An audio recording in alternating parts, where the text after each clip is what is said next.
मालमत्तेसाठी नात जावयाने केला वृद्ध सासूचा खून. चोरांनी हल्ला केल्याचा रचला होता बनाव. सांगलीच्या आटपाडी तालुक्यातील शेटफळे येथे एका नात जावयाकडून वृद्ध सासूचा खून करण्यात आल्याचा धक्कादायक प्रकार उघडकीस आला आहे. मालमत्तेच्या वादातून नात जावयाने खून केल्याचं समोर आले आहे.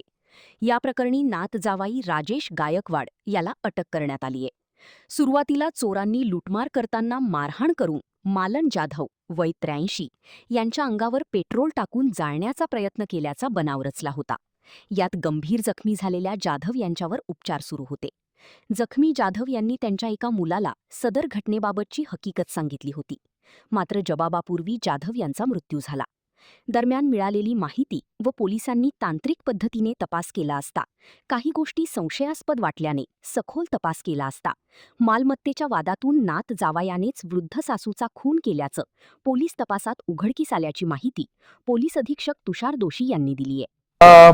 आटपाडी पोलीस स्टेशन येथे गुन्हा दाखल झाला होता, ज्याच्यामध्ये एका वृद्ध महिलेला अंगावरचे दागिने लुटून तिला जाळण्याचा प्रयत्न झाला होता. अशा अर्थाचा एक गुन्हा अटेम्प्ट टू मर्डर आणि रॉबरीचा दाखल करण्यात आला होता आटपाडी पोलीस स्टेशनला.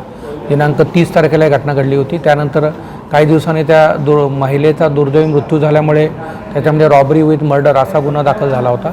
याच्यामध्ये काही क्लू नव्हता, परंतु LCB आणि स्थानिक गुन्हे शाखा, LCB आणि स्थानिक पोलीस यांच्या मदतीने या गुन्ह्यामध्ये एक आरोपी नामे राजेश गायकवाड वय वर्ष 30 याला अटक करण्यात यश मिळवलेलं आहे.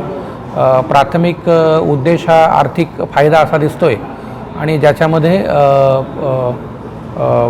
या महिलेचा नातेवाईकच आहे. त्या महिलेच्या एका मुलाचा तो जावई आहे आणि याच्यामध्ये कोणताही क्लू नसताना आणि विविध अँगल असताना या गुन्ह्यामध्ये शिताफीने स्थानिक गुन्हे शाखा आणि लोकल पोलिसांनी चांगली कामगिरी केलेली आहे.